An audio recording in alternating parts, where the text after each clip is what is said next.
በፍጹም ማጋራት የሌለባችሁ 5 ሚስጥሮች። አንዳንድ ሰዎች ሲደሰቱም ሆነ ሲከፉ የልባቸውን ሁሉ ሳያስቀሩ አብዝተው ለሰዎች ይናገራሉ። እቅዳቸውንም አምነዋለሁ ለሚሉት ሰው ይተነፍሳሉ። በዚህ ምክንያት በሕይወታቸው በእጅጉ መሰበርን፣ መጸጸትን ያስተናግዳሉ። የሚናገሩትን ሁሉ ባለመምረጣቸው ያልጠበቁትን ዋጋ ይከፍላሉ። 2 ጆሮ 1 ምላስ ለምን እንደተሰጠን ብናስተውል ከስህተት እንድናለን። በሕይወታችንም ለማንም ማካፈል የሌለብን ምስጢሮችን እናውቃለን። በዚህ ቪዲዮ ላይ በዝምታ ውስጥ ያለውን ጥልቅ ኃይል እስከ መጨረሻው እንወያያለን። ቪዲዮውን ላይክ በማድረግ ጀምሩት። ለቻናሉ አዲስ ከሆኑ ሰብስክራይብ በማድረግ ቤተሰብ ይሁኑ። እቅድ አላችሁ? ህልም አላችሁ? ዛሬ፣ ነገ፣ በዚህ ሳምንት ወይም በዚህ ዓመት ማድረግ የምትፈልጉት ነገር አለ? አዲስ ትምህርት ልትጀምሩ ነው? የራሳችሁን የግል ቢዝነስ ወይም ሥራ ልትጀምሩ ነው? ፍቅረኛ መያዝ ወይም ትዳር መመስረት አስባችኋል? ቤት ወይም መኪና የመግዛት ሐሳብ አላችሁ? ሥራ የመቀየር ሐሳብ አላችሁ? በፍጹም ለሰው እንዳትናገሩ። እንዴትም ማንም እንዲያውቅ አታድርጉ። ለምን? ምክንያቱም የትኛውም የሌላ ሰው ጆሮ የገባ እቅድ ወይም ሐሳብ እውን የመሆን እድሉ በጣም አናሳ ስለሆነ። በ1933 የተደረገ አንድ ጥናት እንዲህ ይላል። ስለ እቅዳቸውና ስለ ፍላጎታቸው ለሰዎች የሚናገሩ ሰዎች የተናገሩትን ነገር የማድረግ ንጻሪያቸው በጣም አናሳ ነው። ስኬታማ ሰው ስኬታማ ልሁን ብሎ ተናግሮ አይደለም ስኬታማ የሚሆነው፣ ይልቅስ ተደብቆ ሰርቶ እንጂ። በሄዱበት ሁሉ አፍን እየከፈቱ የውስጥ ገመናንና እቅድን መዘርገፍ ከሰው ጥቃት በላይ ለሰይጣን ጥቃት ያጋልጣል። ሰይጣን በልባችን የምናስበውን ነገር የማወቅ ስልጣን የለውም። ነገር ግን አውጥተን ከተናገርንበት ዕለት ጀምሮ ሐሳባችን እንዳይሳካና ጥሩ ውጤት እንዳናመጣ ማድረግ ያለበትን ሁሉ ያደርጋል። አዎ፣ ለሰዎች አትናገሩ። ሐሳባችሁ ምንም ያህል ትልቅና አስደማሚ ይሁን፣ እቅዳችሁ ምንም ያህል ፈታኝና የማይቻል የሚመስል ይሁን፣ ተደነቃቅፎ በእንጭጩ እንዲቀር ካልፈለጋችሁ በስተቀር በፍጹም ለሰው አትናገሩ። ምናልባት የምትናገሩት ሰዎች ያግዙኛል ወይም ያበረታቱኛል ብላችሁ ይሆናል። ነገር ግን አብዛኛው ሰው ከሚያበረታታችሁና ከሚደግፋችሁ ሐሳባችሁን ቢያጣጥልባችሁና ቢያሰናክላችሁ ይመርጣል።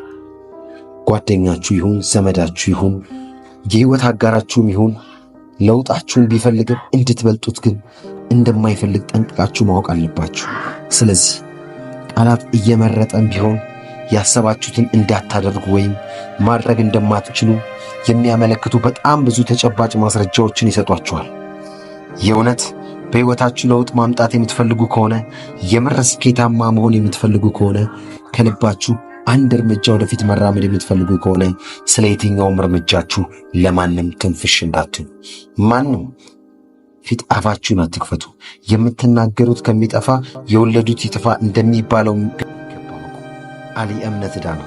ተናግራችሁ ብትቀሩ አንድም በወረኝነት የሰዎች መጠቃቀሚያ ትሆናላችሁ፣ 2ም ራሳችሁን ለማመን በጣም ትቸገራላችሁ።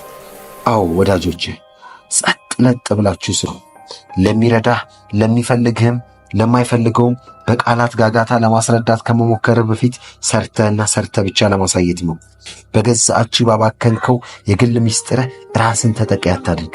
በሕይወት ላይ ተጨባጭ ለውጥ ማምጣት የምትችለው ለመግዛት ስለምታስበው ወይም መጀመር ስለምትፈልገው ነገር በየቦታው በማውራት ሳይሆን ሐሳብን የእውነት እንደሆነ ፍላጎትም የምር እንደሆነ ማሳየት ስትችል ብቻ። እንደዚህ እንደዛ ላደርግ ነው፣ ይህንን ልጀምር ነው፣ ያንን ላቆም ነው እያልክ ስላወራ በሕይወት ላይ ምንም የተጨመረ ነገር እንዳለ አታስብ። ስለ አንተ እጅግ ወሳኝ ነገር ስለሚባሉት ነገሮች ሰዎችን እወቁ ማለት አንተን የሚጠብቅ መሳሪያ እየሰጣቸው ነገር ነው ማለት ነው። የግል ጉዳዮች ላይ ጠንቃቃሁ። እጅግ ወሳኝ የምትላቸውን የሕይወት ምዕራፎችን ለማንም አትናገር። በግልጽነት እየተጠቃህና እየተጎዳ ከምትኖር በድብቅነትህ እየተፈራና እየተከበርክ ብትኖር ይሻላል።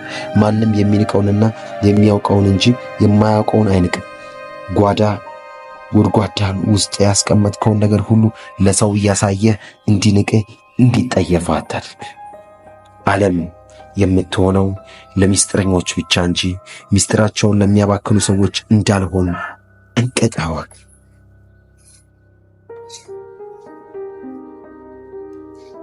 አዎ፣ ለማንም አትናገሩ። ጸጸት አሁን ሳይሆን በኋላ የሚሰማችሁ ስሜት ነው። ቁጭት ዛሬ ሳይሆን ነገ የሚመጣባችሁ ስሜት ነው። ለእያንዳንዱ ዛሬ ላደረጋችሁትና ለተናገራችሁት ሁሉ ክፍያውን በኋላና ነገ ትከፍሉታላችሁ። እስከ ዛሬ የተማራችሁትን እስካሁን ጊዜ ሰጥታችሁ የተከታተላችሁትንና የተጎዳችሁበትን ነገር ራሳችሁን እንድትገዙና በጥበብ እንድትጓዙ ካላደረጋችሁ ጥቅሙ ምንድን ነው? ዕውቀት የሚወራ ብቻ አይደለም፣ ጥበብ የምናስረዳው ብቻ አይደለም። በሕይወታችን ውስጥ የማይገለጥ የትኛውም ነገር እውነት ሊሆን አይችልም። ስትናደዱ የመጣላችሁን ሁሉ ትናገራላችሁ። በኋላም ስትረጋጉ ቁጭትና ጸጸት መቆሚያ መቀመጫ ያሳጣችኋል። በጣም ደስ ሲላችሁ ከአቅማችሁ በላይ የሆነ ነገር ቃል ትገባላችሁ። ከጊዜ በኋላ የቃላችሁ ክብደትን ስትመለከቱ በጭንቀት ልትፈነዱ ትደርሳላችሁ። ስሜት የሚነዳችሁ ከሆነ ምንም አይነት ነው የምታስቡበት ወደፊት እንደማይኖራችሁ አውቁ። በሰከንዳት ውስጥ በምታወጧት ጥቂት ቃላት ሁሉም ነገራችሁ በአንዴ ሊበላሽ ይችላል። በገዛ እጅ ባባከንከው የግል ሚስጥርህ ራስን ተጠቂ አታድርግ።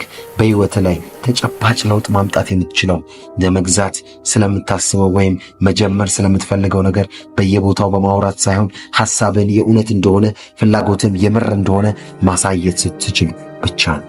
እንደዚህ ላደርግ ነው፣ እንደዛ ላደርግ ነው፣ ይህንን ልጀምር ነው፣ ያንን ላቆም ነው እያልክ ስላወራ በሕይወት ላይ ምንም የተጨመረ ነገር እንዳለ አታስብ።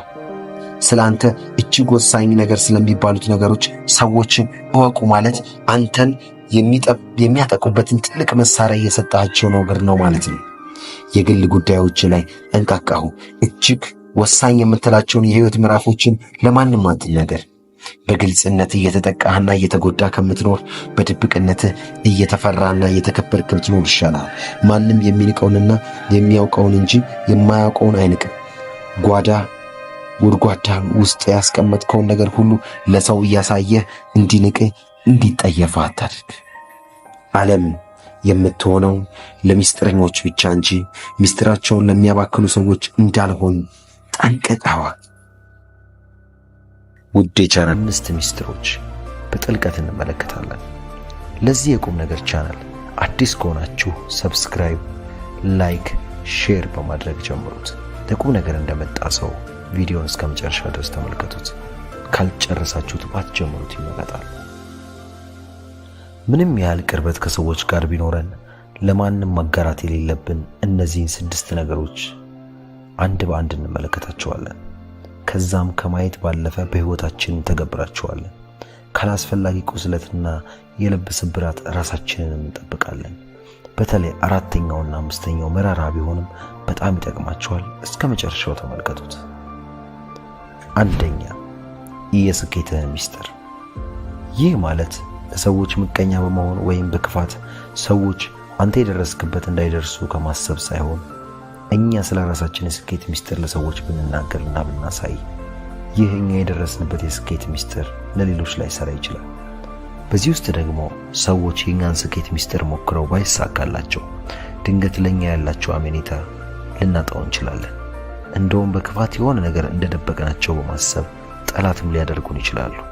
ስለዚህ ነው የስኬትን ሚስጥር ለማንም አታጋራ ያልኩ። 2ኛ የገጠመህን ችግር ለማንም አታጋራ። የገጠመንን ችግር ማካፈል ምናልባትም ነገሮች እንዲቀሉን፣ ሸክማችን እንዲቀልል ሊያደርግ ይችላል። እንዳሰብነውም ለሰውም ችግር ስናካፍላቸው ሊረዱን፣ ሊያግዙን፣ በእኛ ቦታ ራሳቸውን አድርገው ሊረዱን የሚፈቅዱ ሰዎች ልናገኝ እንችላለን። ምንም እንኳን ሊረዱን ቢችሉና ቢሞክሩ እንኳን ከእርዳታቸው ጀርባ ምን እንዳለ ማሰቡ ግን ተገቢ ነው። ምክንያቱም በዚህ ሰጥቶ መቀበል በሆነች ዓለም ላይ ከተሰጠን ጀርባ ምን እንዳለ ማሰብ ምንም ጥያቄ የለውም።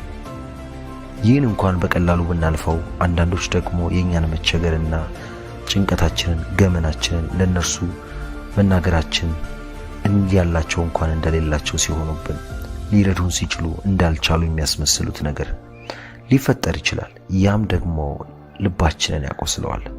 ከንፈር እየመጠጡ ሲያላግጡብንም ውስጣችን ይጎዳል። አንዳንዶች የእኛን መቸገርና ማጣት፣ እርዳታ መፈለጋችንን የእነሱ መጠቀሚያ ሊያደርጉትም ይችላሉ። በእናንተ ክፍተት የራሳቸው መጠቀሚያ ወይም ጥቅም ማግኛም ያደርጓቸዋል። ስለዚህ የገጠማችሁን ችግር አታጋሩ። ሶስተኛ፣ መድረስ የምትፈልግበትን ህልምህን ለማንም አታጋራ። ይህ ለሴቶችን ጭምር ነው። በህይወታችሁ መድረስ የምትፈልጉበትና ያስቀምጣችሁት ግብ ካላችሁ ያን ነገር ራሳችሁ ጋር ብቻ ማቆየት አለባችሁ። ምክንያቱም ህልማችሁ፣ ግባችሁ ለሰዎች ስታጋሩ ሰዎች በህልማችሁና በግባችሁ ላይ ትችት፣ ማጣጣል ሊያደርጉባችሁ እንደማይሳካላችሁ ደጋግመው ሊነግሯችሁ ይችላሉ። በዛ ውስጥም እናንተ ተነሳሽነታችሁን ታጡና ሰዎች ባስቀመጡት እንቅፋት ተሰነካክላችሁ ትወድቃላችሁ። እርሱ ብቻ አይደለም። በቅዱስ ቃሉ ላይ የዮሴፍን ታሪክ ስንመለከት ትልቅ ህልም ከሌሎች ወንድሞቹ በልጦ በማየቱ ሲቀኑበትና ሲሳለቁበት አሳልፈውን ሲሸጡት የገዛ ወንድሞቹን ተመልክተናል።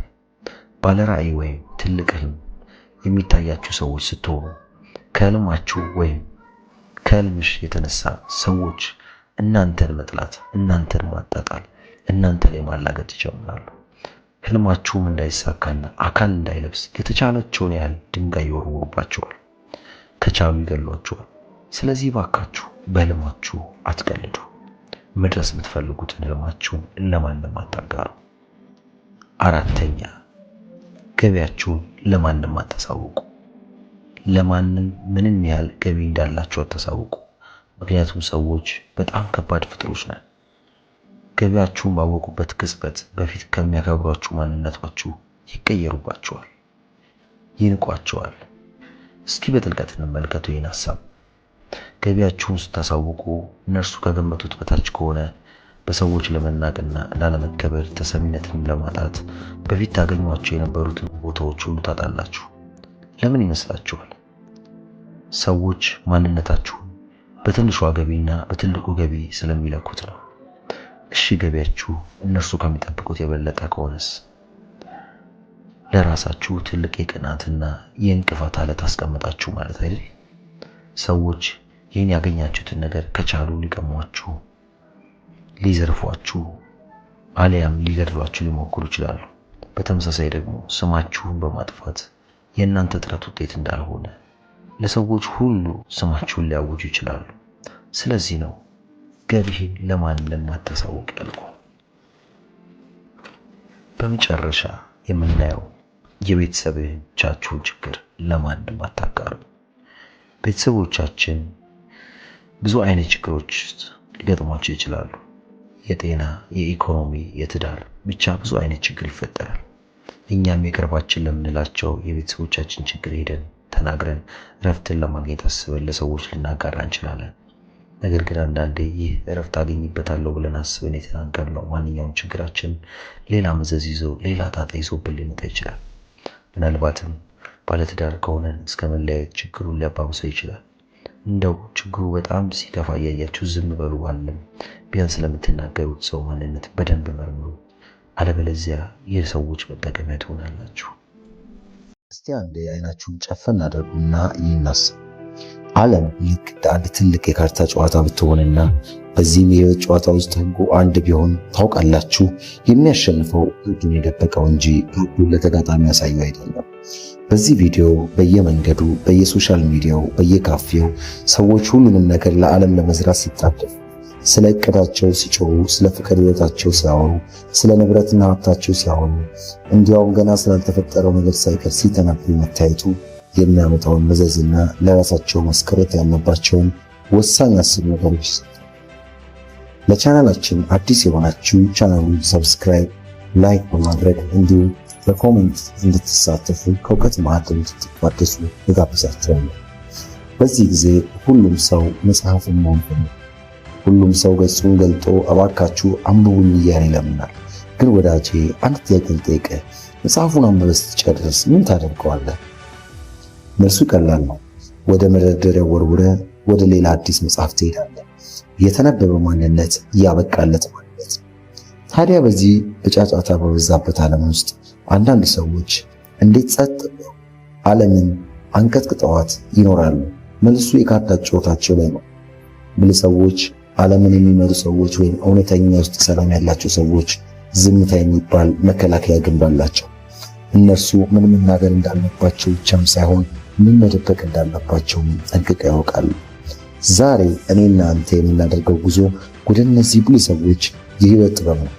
እነሱ ከማንም ሰው ከቅርብ ጓደኛቸው ሳይቀር የሚደብቋቸውን ነገሮች፣ ነገር ግን ህይወታቸውን በኃይልና በግርማ ሞገስ የሞሉትን 10 ታላላቅ ምስጢሮችን በጥልቀት እንመለከታለን። ይህ ዝም ብሎ ምክር ነው። ይህ የአኗኗር ስልትን ጭምር። አብረን እንዝለቅ።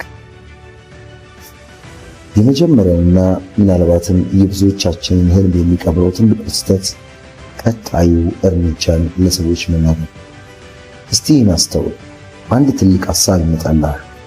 ድንቅ የንግድ እቅድ ወይም ትምህርት የመማር ፍላጎት ወይም ህይወትን የመቀየር ህልም ታስባለህ። ወዲያውኑ ለጓደኛው ደውለህ ስማ ዘንድሮ እኮ እንዲህ ላደርግ ነው ብለህ ትነግረዋለህ።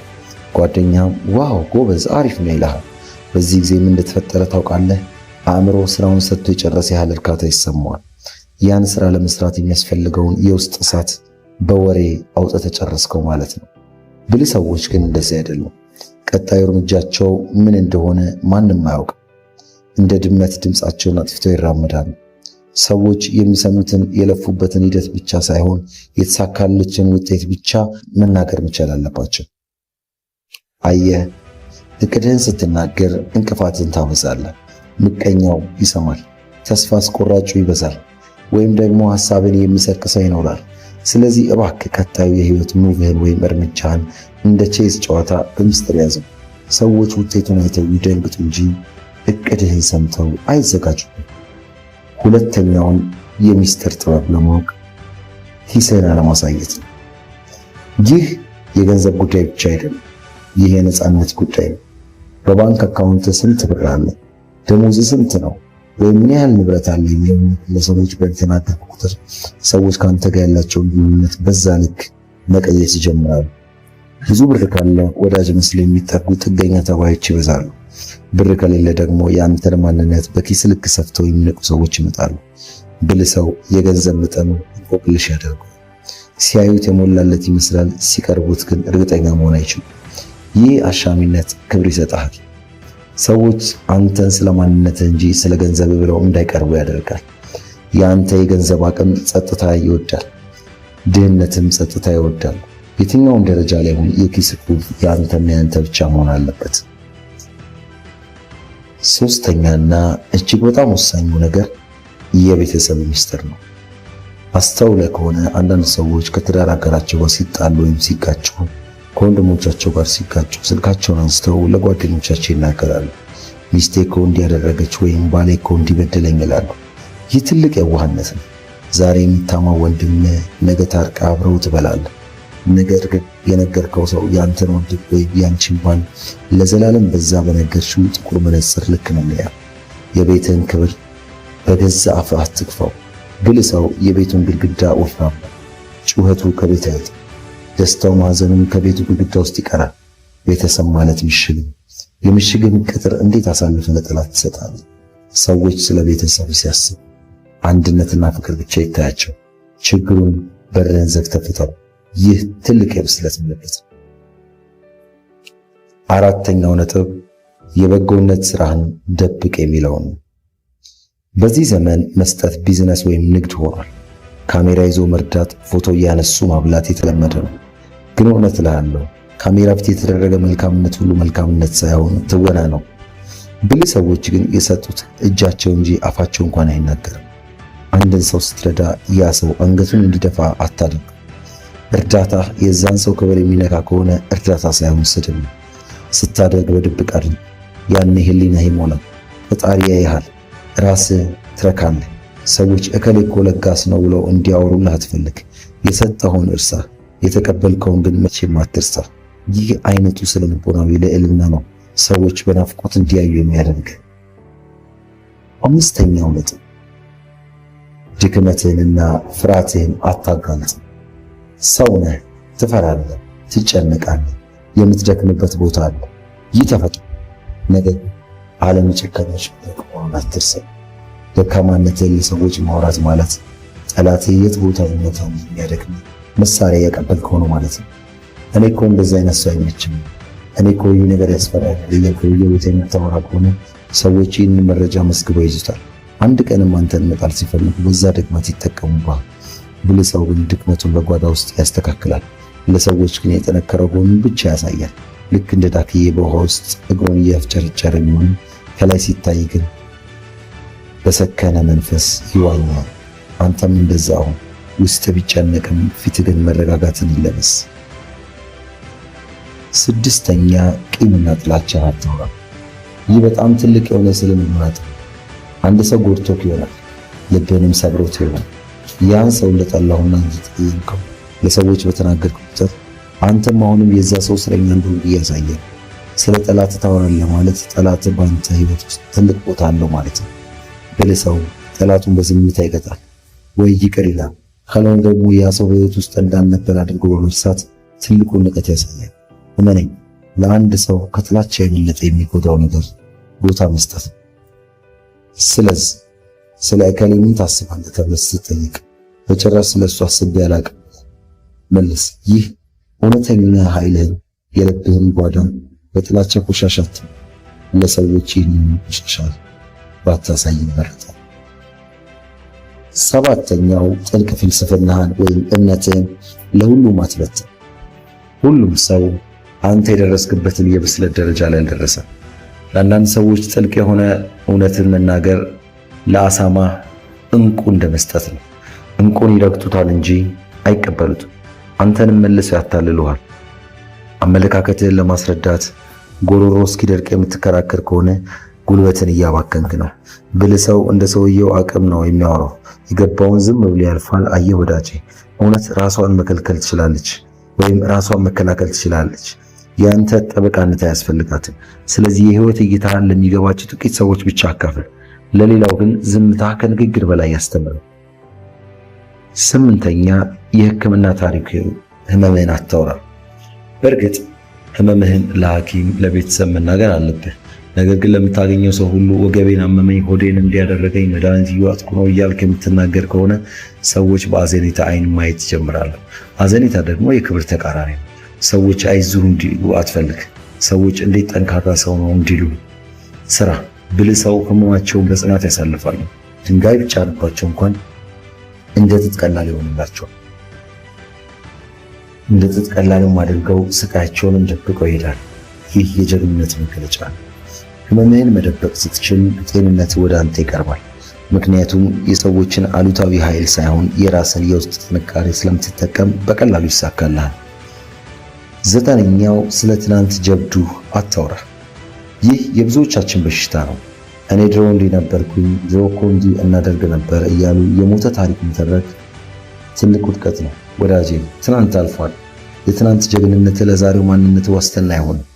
ዛሬ እጅ ላይ ምን አለ? ዛሬስ ምን እየሰራ ነው? ዓለም የሚጠይቅ ይሄን ነው። ስለ ራስህ ታሪክ የምትናገር ከሆነ ስራ ትንሽ ነው። ስራው ትልቅ የሆነ ሰው ስለ እርሱ የሚናገሩት ሌሎች ሰዎች ናቸው። ንጉሥ ነኝ የሚል ሰው ንጉሥ አይደለም። ንጉሥ ዝም ብሎ በዙፋኑ ላይ ይቀመጣል እንጂ ግርማ ሞገሱ ይናገራል። ስለዚህ ታሪክን አትተርክ። የራስን ታሪክ፣ ያለፈውን ስራ፣ ማንነትን እንደ ጥላ ይከተልህ እንጂ እንደ መሪ ከፊት ለፊትህ አይቅደም። አስረኛውና የመጨረሻው ላይ ደርሰናል። ምን ያህል ጠንክረህ እንደምትሰራ አታሳይ። ይህ ጥበብ የጥበቦች ሁሉ አውራ ነው። ጣሊያኖች ስፓስቱዘራ ይሉታል። አንድን ከባድ ነገር ምንም እንዳላደከም አድርገህ በቀላሉ የማቅረብ ጥበብ። አንድ ማጂሻን ወይም አንድ አስማተኛ አስማቱን እንዴት እንደሚሰራ ለሰዎች ይናገራል። ምን ያህል እንደተለማመደ ያሳይ። በመድረክ ላይ ወጥቶ ወፍ ያበራል፣ ሰዎች ይደነቃሉ። አንተም ልፋትህን አትሽጥ፣ ውጤትህን ሽጥ። እንቅልፍ ማጣትህን፣ መከራህን፣ ድካምህን ለሰዎች አታሳይ። ስራ ለሰዎች ቀላል ገና ማራኪ ሆኖ ይታይ። ውስጥህ ሲቃጠል ፊትህ ግን ይብራ። ውስጥህ ሲጨነቅ አካላዊ እንቅስቃሴ ግን የተረጋጋ ይሁን። ያኔ ሰዎች እንደ ተፈጥሮ ኮከብ ያዩሃል። ይህ ሰው የተለየ የተፈጥሮ ጸጋ አለው ብሎ ያገቡ። ልፋትህን ማውራት ዋጋህን ይቀንሰዋል፣ ሚስጥራዊነትህን ያጠፈዋል። እንግዲህ ወዳጄ ወደ ማጠቃለያው እንምጣ እስኪ። እነዚህ 10 ነጥቦች ከሰዎች ጋር እንድትጣላ ወይም እንድትኩራራ የተሰጡ መሳሪያዎች ሳይሆኑ እነዚህ ነጥቦች በዚህ በጩኸት በተሞላ ዓለም ውስጥ የራስህን ሰላማዊ ሕይወት የምታገኝባቸው ጥበቦች ናቸው። ብልህ ሰው መሆን ማለት ሁሉንም ማወቅ ማለት አይደለም። ያወቁትን መቼና የት ለምን ለሰው መናገር እንዳለበት ማወቅ እንጂ። ከዛሬ ጀምሮ እንደ ጥልቅ ባህር ላይ ሲታይ ጸጥ ያለ ሰላማዊና ውብ፣ ውስጡ ግን ማንም የማያውቀው ማንም የማይደፍረው ማንም ያልደረሰበት ጥልቅ ኃይልና ሀብት የያዘ ይሁን። ያኔ ሰዎች አንተን ለማወቅ ይጓጓሉ፣ ለማክበር ይገደዳሉ፣ ሲጠሉህ ይጨነቃሉ፣ ሲያገኙ ይደሰታሉ። ምክንያቱም አንተ ለሁሉም የምትገኝ ርካሽ ካሳቶ በውድ ዋጋና ፍጥረት ብቻ የምትገኝ የማይነበብ መጽሐፍ ሆነሃልና ነው። በሕይወት ላይ አዲስ ምዕራፍ፣ አዲስ ብስለትና አዲስ ክብር ከዛሬ ጀምሮ እንደምትወስድ ሙሉ ተስፋ አለኝ። ይህን ጥበብ ለሚያስፈልገው ሰው ቪዲዮውን በማጋራት ልትቀይረው ለምትፈልገው ለራስ ሰው አጋራው። ለራስ ያለህን ክብር ሲጨምር ዓለም ለአንተ ያላት ክብር ይጨምራል። ይህ ኢንስፓየርድ ጄኔሬሽን ነው። ትውልድን በተሻለ እውቀት፣ በተሻለ ጥበብና በተሻለ ማንነት ለመገንባት እንተጋለን። አብራችሁኝ ስለቆያችሁ ከልብ አመሰግናለሁ። በሌላ ድንቅ ቪዲዮ እስክንገናኝ ድረስ ነገሩን አላንዘዛባችሁ። ውድ የቻናሌ ቤተሰቦች ከዚህ ቪዲዮ በጣም ብዙ አስተማሪ እውቀቶችን እንዳገኛችሁበት ተስፋ አደርጋለሁ። ምንም ያህል ጊዜያችሁን ሰጥታችሁ ስትከታተሉ ስለቆያችሁ እያመሰገንኩ፣ ነገር ግን ከመስማትና እውቀቱን ከማግኘት ያለፈ በሕይወታችሁ በተግባር አውሏቸው ለማለት እፈልጋለሁ። ለዚህ የለውጥ ቻናል አዲስ ከሆኑ ሰብስክራይብ፣ ላይክ፣ ሼር በማድረግ ቤተሰብ ይሁኑ። ከተማማርናቸው አምስቱ ለማንም ማጋራት ከሌለብን ነገሮች ውስጥ የተሰማችሁንና ሞር ውስጣችሁን የያዘው በእውነት ይህን ነገር አስተምሮኛል የምትሉትን በኮሜንት ሴክሽን ላይ አስቀምጡልኝ። የእናንተው ምርጥ ቻናል ኢንስፓየርድ ጄኔሬሽን ነው። ብልህ ሰው እነዚህን 10 ነገሮች ስለ ራሱ ይደብቃል። ሰላም ጤና ይስጥልኝ። እንደምናላችሁ የኢንስፓየርድ ጄኔሬሽን ቤተሰቦች፣ እስቲ አንዴ አይናችሁን ጨፈን አድርጉና ይህን አስቡ። ዓለም ልክ እንደ አንድ ትልቅ የካርታ ጨዋታ ብትሆንና በዚህም የህይወት ጨዋታ ውስጥ ህጉ አንድ ቢሆን ታውቃላችሁ፣ የሚያሸንፈው ካርዱን የደበቀው እንጂ ካርዱን ለተጋጣሚ ያሳየው አይደለም። በዚህ ቪዲዮ በየመንገዱ፣ በየሶሻል ሚዲያው፣ በየካፌው ሰዎች ሁሉንም ነገር ለዓለም ለመዝራት ሲጣደፉ፣ ስለ እቅዳቸው ሲጮሁ፣ ስለ ፍቅር ህይወታቸው ሲያወሩ፣ ስለ ንብረትና ሀብታቸው ሲያወሩ፣ እንዲያውም ገና ስላልተፈጠረው ነገር ሳይቀር ሲተነብዩ መታየቱ የሚያመጣውን መዘዝና ለራሳቸው ማስቀረት ያለባቸውን ወሳኝ 10 ነገሮች ይዘን ቀርበናል። ለቻናላችን አዲስ የሆናችሁ ቻናሉን ሰብስክራይብ፣ ላይክ በማድረግ እንዲሁም በኮሜንት እንድትሳተፉ ከእውቀት ማዕድ እንድትቋደሱ እጋብዛችኋለሁ። በዚህ ጊዜ ሁሉም ሰው መጽሐፍን ማን ፈልጓል። ሁሉም ሰው ገጹን ገልጦ እባካችሁ አንብቡኝ እያለ ይለምናል። ግን ወዳጄ አንድ ጥያቄ ልጠይቅህ፣ መጽሐፉን አንብበህ ስትጨርስ ምን ታደርገዋለህ? መልሱ ቀላል ነው። ወደ መደርደሪያ ወርውረህ ወደ ሌላ አዲስ መጽሐፍ ትሄዳለህ። የተነበበ ማንነት ያበቃለት ማንነት ነው። ታዲያ በዚህ በጫጫታ በበዛበት ዓለም ውስጥ አንዳንድ ሰዎች እንዴት ጸጥ ብለው ዓለምን አንቀጥቅጠዋት ይኖራሉ? መልሱ የካርታ ጨዋታቸው ላይ ነው። ብልህ ሰዎች፣ ዓለምን የሚመሩ ሰዎች ወይም እውነተኛ ውስጥ ሰላም ያላቸው ሰዎች ዝምታ የሚባል መከላከያ ግንብ አላቸው። እነርሱ ምን መናገር እንዳለባቸው ብቻም ሳይሆን ምን መደበቅ እንዳለባቸው ጠንቅቀው ያውቃሉ። ዛሬ እኔና አንተ የምናደርገው ጉዞ ወደ እነዚህ ብልህ ሰዎች የህይወት ጥበብ ነው። እነሱ ከማንም ሰው ከቅርብ ጓደኛቸው ሳይቀር የሚደብቋቸውን ነገሮች፣ ነገር ግን ህይወታቸውን በኃይልና በግርማ ሞገስ የሞሉትን 10 ታላላቅ ምስጢሮችን በጥልቀት እንመለከታለን። ይህ ዝም ብሎ ምክር አይደለም። ይህ የአኗኗር ስልትን ጭምር ነው። አብረን እንዝለቅ። የመጀመሪያውና ምናልባትም የብዙዎቻችንን ህልም የሚቀብረው ትልቁ ስህተት ቀጣዩ እርምጃን ለሰዎች መናገር ነው። እስቲ እናስተውል። አንድ ትልቅ ሀሳብ ይመጣልሃል። ድንቅ የንግድ እቅድ ወይም ትምህርት የመማር ፍላጎት ወይም ህይወትን የሚቀየር ህልም ታስባለህ። ወዲያውኑ ለጓደኛው ደውለህ ስማ ዘንድሮ እኮ እንዲህ ላደርግ ነው ብለህ ትነግረዋለህ። ጓደኛም ዋው ጎበዝ፣ አሪፍ ነው ይልሃል። በዚህ ጊዜ ምን እንደተፈጠረ ታውቃለህ? አእምሮ ስራውን ሰጥቶ የጨረሰ ያህል እርካታ ይሰማዋል። ያን ስራ ለመስራት የሚያስፈልገውን የውስጥ እሳት በወሬ አውጥተህ ጨረስከው ማለት ነው። ብልህ ሰዎች ግን እንደዚህ አይደሉም። ቀጣዩ እርምጃቸው ምን እንደሆነ ማንም አያውቅም። እንደ ድመት ድምፃቸውን አጥፍተው ይራመዳሉ። ሰዎች የሚሰሙትን የለፉበትን ሂደት ብቻ ሳይሆን የተሳካለችን ውጤት ብቻ መናገር መቻል አለባቸው። አየህ፣ እቅድህን ስትናገር እንቅፋትን ታበዛለህ። ምቀኛው ይሰማል፣ ተስፋ አስቆራጩ ይበዛል። ወይም ደግሞ ሐሳብን የሚሰርቅ ሰው ይኖራል። ስለዚህ እባክህ ቀጣዩ የህይወት ሙቭህን ወይም እርምጃህን እንደ ቼዝ ጨዋታ በሚስጥር ያዘው። ሰዎች ውጤቱን አይተው ይደንግጡ እንጂ እቅድህን ሰምተው አይዘጋጁ። ሁለተኛውን የሚስጥር ጥበብ ለማወቅ ኪስህን አለማሳየት ነው። ይህ የገንዘብ ጉዳይ ብቻ አይደለም፣ ይህ የነፃነት ጉዳይ ነው። በባንክ አካውንት ስንት ብር አለ፣ ደሞዝ ስንት ነው፣ ወይም ምን ያህል ንብረት አለ የሚለውን ነገር ለሰዎች በተናገርክ ቁጥር ሰዎች ከአንተ ጋር ያላቸውን ግንኙነት በዛ ልክ መቀየስ ይጀምራሉ። ብዙ ብር ካለ ወዳጅ መስለው የሚጠጉ ጥገኛ ተባዮች ይበዛሉ። ብር ከሌለ ደግሞ የአንተን ማንነት በኪስ ልክ ሰፍተው የሚንቁ ሰዎች ይመጣሉ። ብልህ ሰው የገንዘብ መጠኑን እንቆቅልሽ ያደርገዋል። ሲያዩት የሞላለት ይመስላል፣ ሲቀርቡት ግን እርግጠኛ መሆን አይችሉም። ይህ አሻሚነት ክብር ይሰጣል። ሰዎች አንተን ስለ ማንነትህ እንጂ ስለ ገንዘብ ብለው እንዳይቀርቡ ያደርጋል። የአንተ የገንዘብ አቅም ጸጥታ ይወዳል፣ ድህነትም ጸጥታ ይወዳል። የትኛውም ደረጃ ላይ ሆን የኪስ ቁልፍ የአንተና የአንተ ብቻ መሆን አለበት። ሶስተኛና እጅግ በጣም ወሳኙ ነገር የቤተሰብ ሚስጥር ነው። አስተውለህ ከሆነ አንዳንድ ሰዎች ከትዳር አጋራቸው ጋር ሲጣሉ ወይም ሲጋጩ፣ ከወንድሞቻቸው ጋር ሲጋጩ ስልካቸውን አንስተው ለጓደኞቻቸው ይናገራሉ። ሚስቴ እኮ እንዲያደረገች ወይም ባሌ እኮ እንዲበደለኝ ይላሉ። ይህ ትልቅ የዋህነት ነው። ዛሬ የምታማው ወንድም ነገ ታርቃ አብረው ትበላለህ። ነገር ግን የነገርከው ሰው ያንተን ወንድም ወይም ያንቺን ባል ለዘላለም በዛ በነገርሽው ጥቁር መነጽር ልክ ነው የሚያው። የቤትህን ክብር በገዛ አፍህ አትክፈው።